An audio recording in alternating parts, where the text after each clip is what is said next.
thanks for joining. As Linda said, I'm Carol Crawford, and I'm a senior consultant with WMEP. I lead up the talent and culture group at WMEP, and do a lot of other things across operational excellence, certification, and other areas.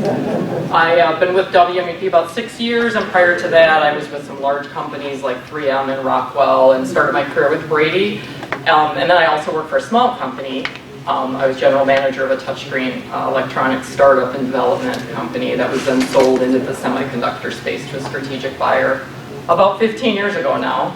I had stayed on with them for 10 years, but then that transitioned, so joined WMEP right after that. So the small company, mid-sized companies were always my passion, and the people side of it, and I put those two together, joined WMEP, so I'm thrilled to be here.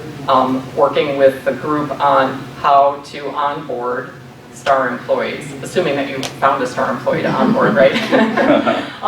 So today we'll be doing a couple of things. Just talk a little bit about the format. I'm just going to talk a little bit up here. I'm not using any of the AV equipment, even though we're well equipped.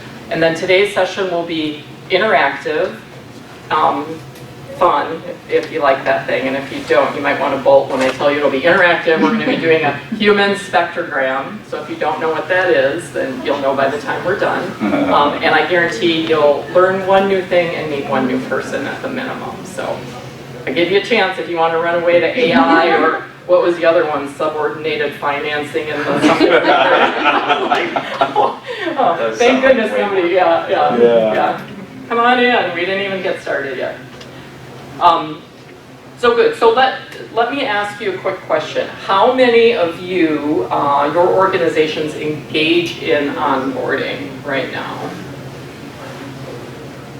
So most everybody raised their hand. So that was kind of a trick question, because you all do, unless you've never hired anyone. So people say, well, we don't really have, a formal, we're not doing onboarding, but I guarantee you are, because you've hired people, they've gone through some kind of process, and hopefully they're still there if they were the right match. So you do onboarding now, whether or not you formalize it.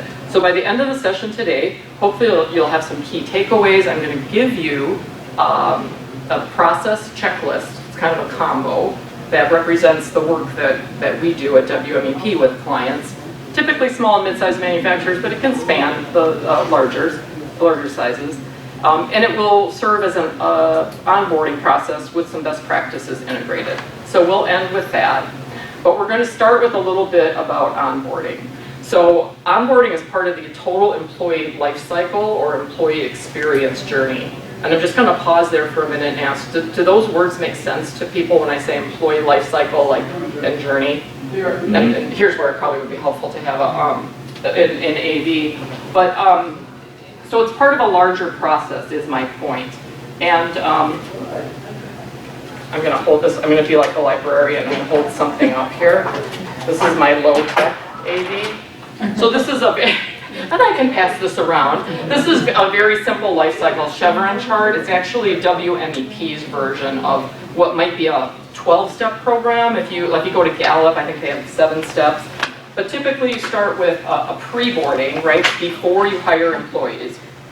Sometimes they call it like your employee value proposition or brand, which we're going to talk about. Then you move into your assessment and planning. Who do you need? What's your strategic workforce planning? How does your strategy feed the need for resources that you're going to need to be able to manage your growth plans? So that assessment planning, how do you go to market? What's your message? How are you attracting people? Attraction and recruitment.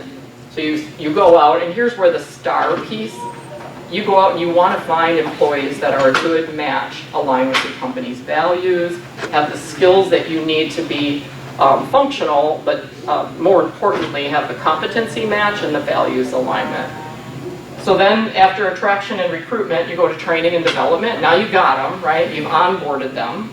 Hopefully the onboarding experience that we're going to talk about is a good one, where they join your organization, they validate their decision, you validate yours, you can quickly get them up to speed, they become part of the organization, they affirm the values, connection, understand the mission, have the skills, but if not, and sometimes there's skills deficiencies that come up, you're able to figure out what to do about that. If there's values misalignment that comes up, anybody have that and fight it? Yeah, no, you're saying no, don't fight it. That's a mismatch from the start, right? If there's no values, if there's a mismatch in the values that's not coachable, you'll be fighting that losing battle the whole time. So, and then engagement retention, developing, getting them engaged, productive, and that makes you a high-performing organization. So you don't have to read the words, but this is an employee life cycle journey, and so we're going to talk about the onboarding piece right up front.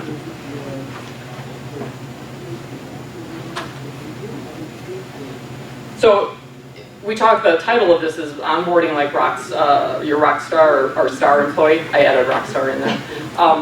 If you don't have an onboarding process that treats them like the star that they are, if you kind of like lose your enthusiasm in the onboarding process, that's a piece where companies fall down, right? They put all the effort into finding these people, kind of wooing, attracting, then they bring them on board and, you know, well, they're not ready for them. They didn't do any pre-connection. They didn't send them a welcome note. They don't have anyone to meet them. They don't have their workstation set up, or they don't have a buddy to meet them. Their manager, who is the most important person in onboarding, by the way, it's the manager connection, isn't there. These are all places you can fall down, and when you've hired the star employee, not be able to onboard them and keep them like a star employee. So we're going to talk a little bit about some best practices in how this works, and you're going to interact with these. So if you're wondering, why don't I have a whole bunch of slides and things, that's why. So according to a recent study by Harvard Business Review, about 30% of new employees leave their jobs within 90 days of getting hired. 30% within 90 days. Does that resonate with the group here? I have some people that say, a lot of our clients say, the person left at lunchtime. I mean, they, you know, right? Did you guys have that experience? Yeah. So, yeah. So what do you think happened there? I mean, lunch. Yeah, an extra long lunch, the perpetual lunch, right? There was a mismatch, a misunderstanding, something didn't click. But most employees take 6 months to decide if they're going to stay or not. That's now that's across all different direct and indirect, salary, hourly, all of that. About 6 months before they decide to leave. But you can imagine for 5 months they're not firing on all cylinders and a hugely productive employee, right? They're like, this isn't a good match, what did I do? I'm going to start looking, I'm going to dial back. So it's usually a downward slope. So that's kind of the timing. And why does that happen? Either it was a bad match in the role, they felt like it wasn't a good cultural and other match. They say a specific incident drove them away. About 34% say something happened, that it was a turning point, like I can't work here. A lot of times it's attributed to a direct manager relationship, which is oftentimes cited as the most influential part of onboarding and development, but it doesn't have to be. Others blame company culture. So before we step into our next part where you're going to participate, just remember that a great onboarding experience is key to not only retention, but also to fast-track productivity. So not only do you want to onboard people, you spend all this time finding them, you want to hire them and keep them, but you don't want to just keep them and have them not meet your expectations. So you want to be able to look and say, is this person time to value, time to productivity, contribution? These are all metrics that might matter even more, I would argue, than retention. To just have hired a bunch of people and retain them and say, oh, our retention metrics are up. Well, you know what? I see this all the time. In fact, I was just at a large manufacturer in Manitowoc who met all of their numbers. They had triple-digit positions open. They met them all. The bodies were in the spots, and they are not productive enough because the individuals they've hired, they're worthy enough to performing at a level and behaving to be retained, but they're not engaged, they're not productive, they need more people than ever, and it's the same model, nothing else has changed. So that's kind of another angle of, well, yeah, you can hire and even retain a lot of people, but if they're not the right people, if they're not doing the right jobs, not well matched, they're not being developed, engaged, then you haven't really solved your problem. And onboarding is just the start. And a Gallup survey states that only about 12% of employees say that their organization did a good job onboarding. So people stay and they do their job anyway, but they could have been so much more engaged, productive, and accelerated. So with that, we're going to switch over to how do you not lose the momentum? When you found your star employee, how do you keep them engaged, productive, and accelerate their onboarding? Ready for this? You ready for the human spectrogram? Does anyone know what that is? Oh, that's awesome. I thought maybe I'd have somebody that was like, oh yeah, I know what that is. So I just went to Blue Man Group for the first time in my life. I was so excited. And so I was thinking like, what balls can I throw out in the audience? Or can I throw water or paint on you or something? But I couldn't really figure it out. So instead we're going to do this. So a spectrogram is a measure of typically electrical signals and noise. Remember I said I was in the touchscreen industry. So it just shows a different variation of noise. But we're going to do this with ourselves. And I'm going to demonstrate now what it looks like. So I'm going to say a statement about onboarding. And by the way, I have the information. It's not one of the sessions where I get all the information from you. I'm going to give you answers, handouts, best practices. But I'd like us to learn from each other and share and get to know what internal to this group best practices we have, validated against industry best practices. So we're going to do an example. So we're going to have a strongly agree and strongly disagree. So I have my two partners. If you would stand up and help me. I'm going to do the demo myself. So let me introduce Ed Egan from EE Workforce Solutions. He's a partner in all things training, leadership development. Anything I'm missing? Leaders and supervisors, shop floor space, pretty much. Yeah. So focus on helping grow the skills at the base level. Spent 26 years, started as a shop floor operator, like paying it back, developing and empowering the groups. So you might recognize Ed from some of the supervisor skills workshops and things that are on LinkedIn. And Gwen Keller, you want to introduce? I'm an HR consultant with about 20 years of broad experience, but I specialize in HR technology integration and compliance. And Gwen can be like an interim HR solution provider while she develops the HR systems. That's something WMEP doesn't typically do, that side of the business. Okay, so Gwen, you're going to be no, strongly no, and Ed, you're going to be yes. And this is what we're going to do. So in a few minutes, you're all going to get up to these different statements and stand where your position is, right? Along the no, okay, this would be the middle, this would be yes. And these statements, when you do the spectrogram, the statements are supposed to be a little controversial, right? Because you don't want to just be like wishy-washy with everybody in the mushy middle. So here's an example where I was just going to be a party of one. But what if I were to say, employees are a company's greatest resource? So you think and you know me, I'm on talent and culture. I'm going to come over here. And now let's just say we're all on there. You're going to ask me, as we group, Carol, why would you say 25%-ish no? Okay. Right? So why would you say 25% no? Because I think the right people are a company's greatest resource, not just any people. And you have detractors, and you have people that take away from productivity or poison pills, aren't value aligned, have all sorts of other issues. So the right people are a company's greatest asset, not just all employees, broad brush. And that's up to the leadership and culture to make sure that that's clear. Okay, so that was like a little bit controversial, not too much. So sorry, Ed, you didn't have your chance. That was good. Okay, so now everybody up because we were going to walk. That's a little crowded. I'm sorry, but we'll do this.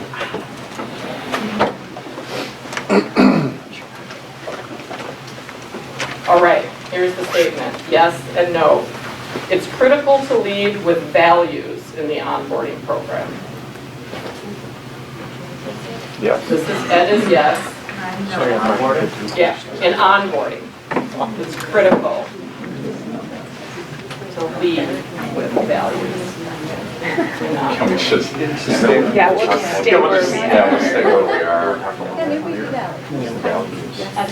Yeah, so you don't feel like clustering.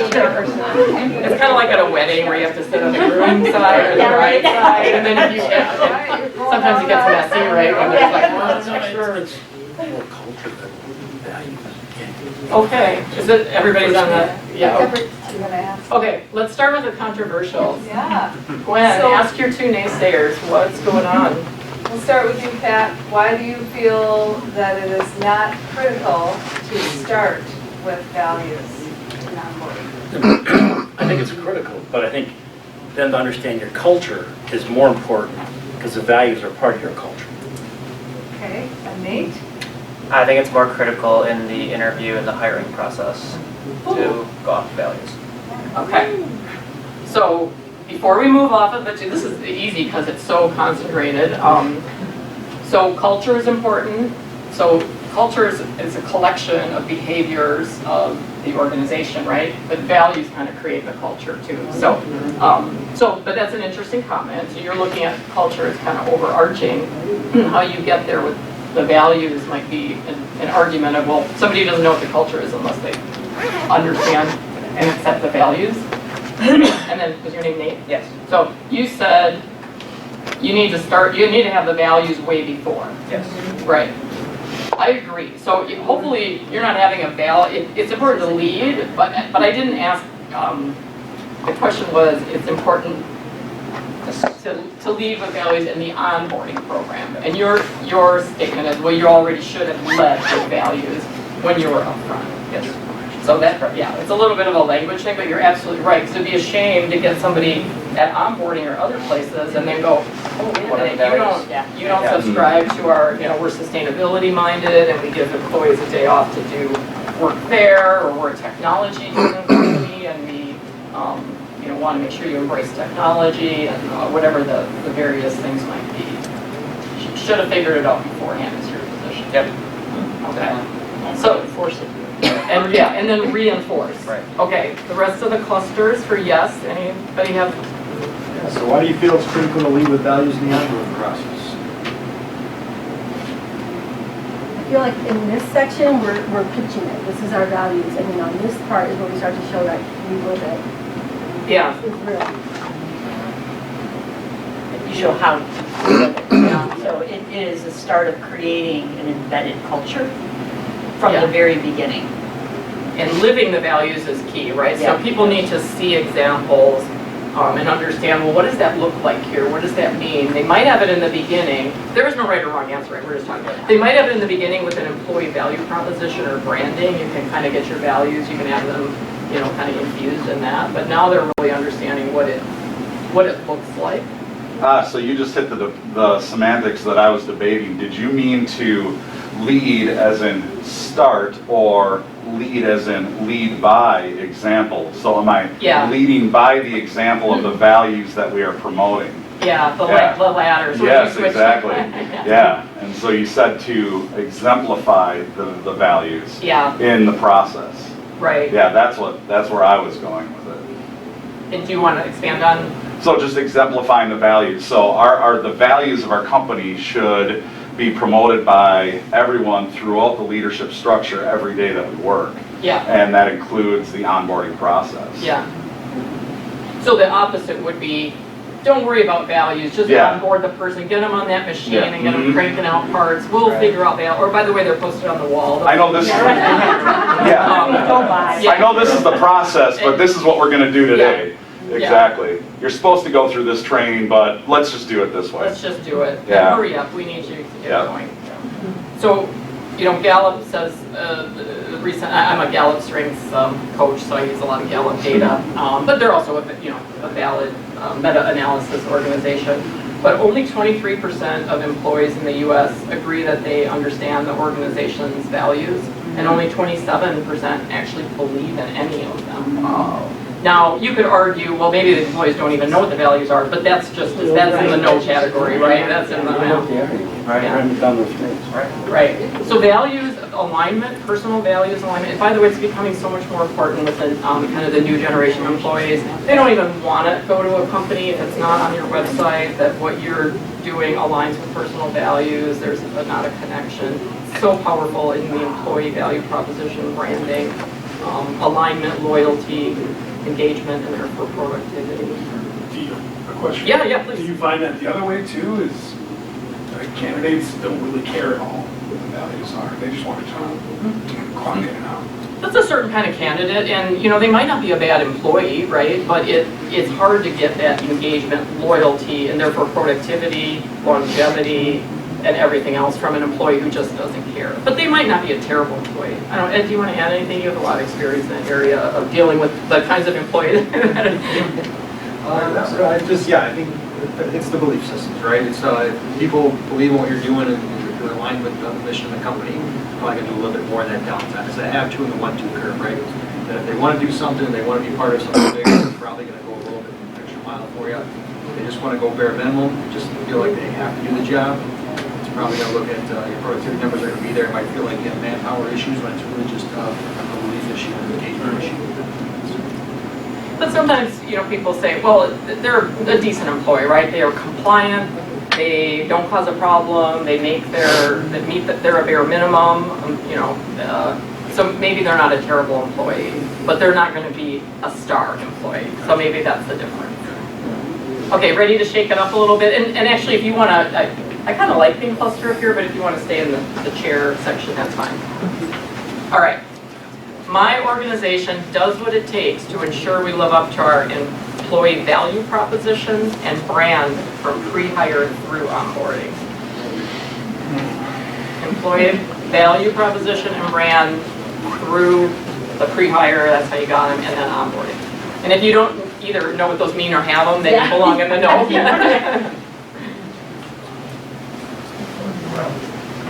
Doesn't mean you do it extremely well, just means you try it. You're trying to do it, yeah. Yeah, I mean, It's intentional. Intentional, you get points for effort, but if someone joined your organization because they wanted to be part of your employee value, like if you join Deloitte because theirs is, you can make I think it's like, what impact will you make with something about that. Well, then you get there and like, oh, no, you have to sit in the corner, or, we're not going to empower you.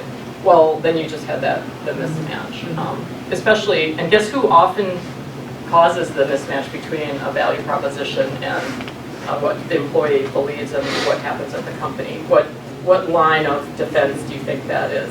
Who's the most impactful in this process? The manager. The manager is the most influential person, positively or negatively, in onboarding. So this is a little bit of a speech before we talk about this. But when people say things like, well, they're going to go to HR and fill out the I-9 and the paperwork, well, that's nice. But the manager could be so much more powerful and influential, as could all of the other support folks inside. So to maximize the manager's role in onboarding is really critical and can bridge a lot of gaps and kind of cure a lot of little faults that might exist. Okay, so my organization does what it takes to ensure that we live up to our EVP and brand. So let's start with the yeses. What did we? So I'm with Action Coach, business coaching. Oh no, okay.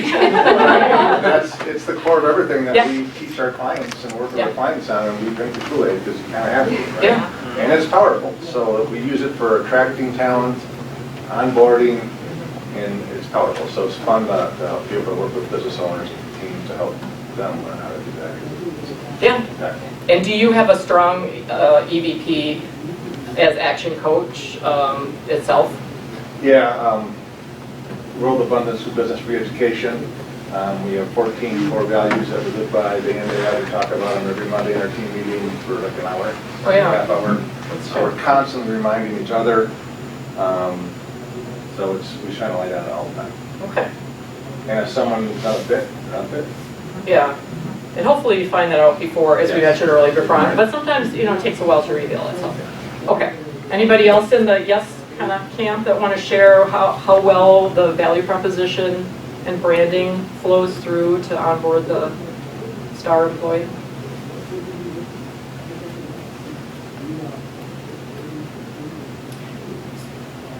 So I'll tell you, and a lot of people ask, well, what is an employee value proposition, and how in brand, and how is it different than external? So it's internal, right, and it's to make sure that you compile everything that differentiates your company. And some people cover kind of the whole total rewards, options, respect, location, merging with your own values. But what is it that's unique and different, that's compelling for you to bring employees on and kind of your promise to them and that you live internally? Anybody else want to share before we go to the no's? Okay. Switching over to the line. So there's some people, are you guys in the middle intentionally? Oh, okay, well, let's go to the middle. Tell us why. What, is it kind of like half and half, or you have an EVP in a brand, but it's not really deployed, or? Yeah, I can go. Yeah.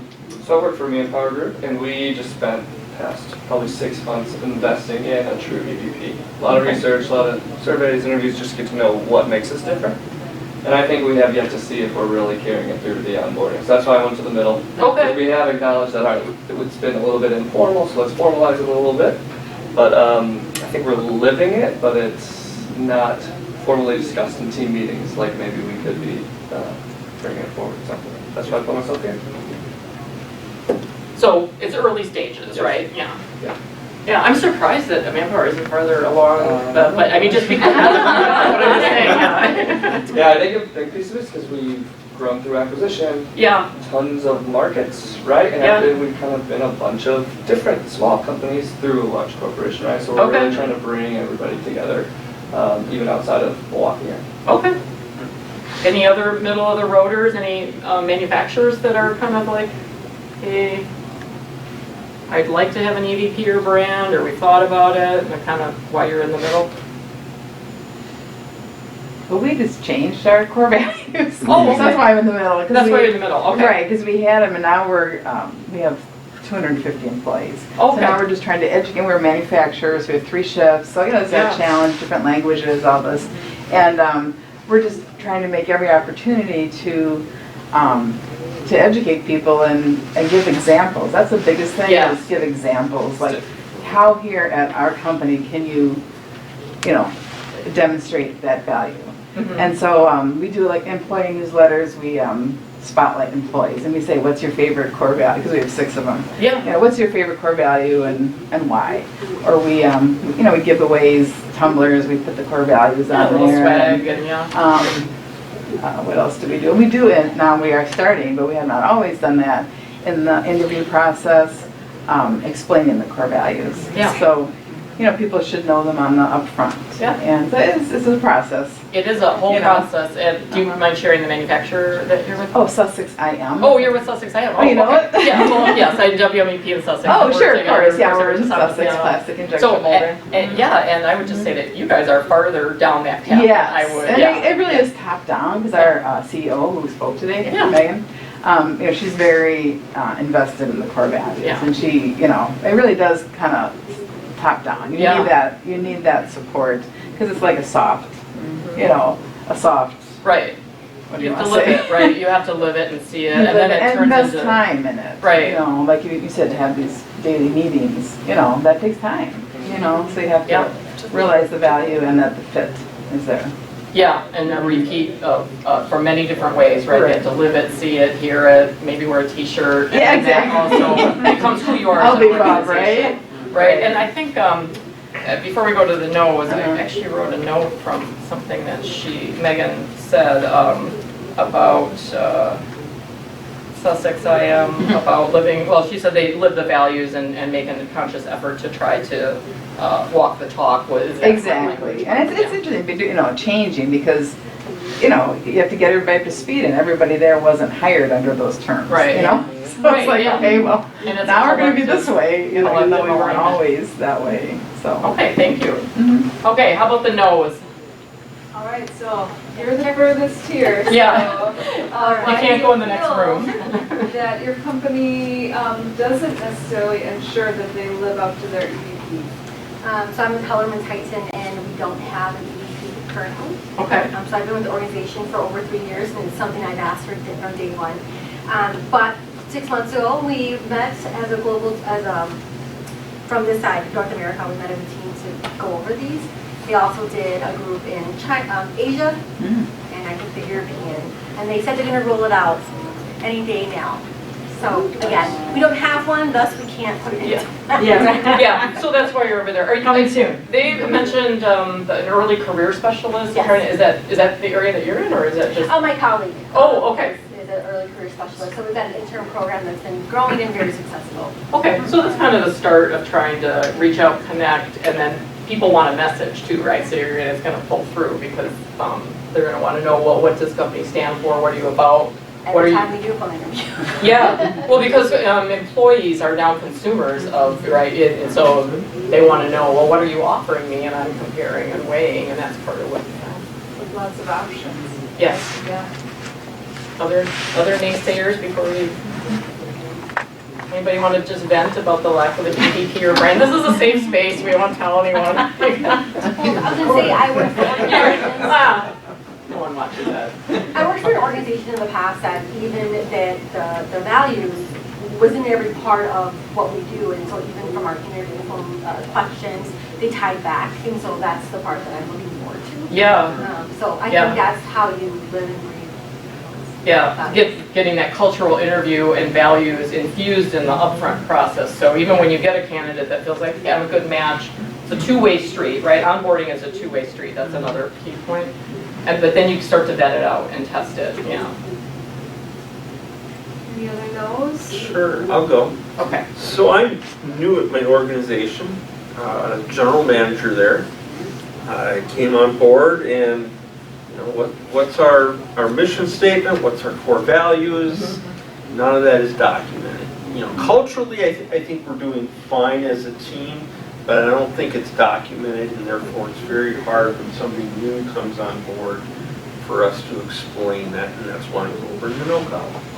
And how large is the organization you're with? 48 people. Okay, yeah, that's right in that kind of critical mass there where you can kind of get away with like Yeah. just the verbal, but then you need Yeah. to formalize. I think we're at a point to verbal, or to put it in writing. Okay. And do you feel, since we're talking about employee value proposition and brand, is there something kind of compelling that comes to mind? And just when you say like, well, why would someone join my organization when I'm general manager? What's like a nugget that you throw out there just off the top of your head? I think that the products we make are very valuable to society as a whole. And so I would base it something on our importance to society. Yeah, do good for the world while you're earning a paycheck or something. You can tell I love that kind of thing, but yeah, that's perfect. So, excellent. So, I know you've been standing a lot, and I just want to make sure we got everybody energized. What I'd like to do next, I have a whole bunch of these, but I'm thinking that maybe we're kind of done with them, but what I'd like to do is have you go into groups of, I'm going to count how many I have of these, 1, 2, 3, 4, 5, and I have a new hire onboarding plan and checklist that I'm going to give to you, and if you want this in digital format, just give me your card and I'll send it to you. And then I'd like you to get in the groups, meet each other, because an important part of this is connecting. And then I'm just going to give you one of these, kind of by design, and also because they don't have a copier here that was available when I came. I'm like, how can the Italian Community Center not have a copier? And then have the group of 5 review this and look for some of the best practices. They're infused. This is an actual amalgamation of a bunch of processes that we've done, but there's best practices in here. If you need an onboarding checklist / process, you have one. Hopefully it's a takeaway, and you'll have met some new people.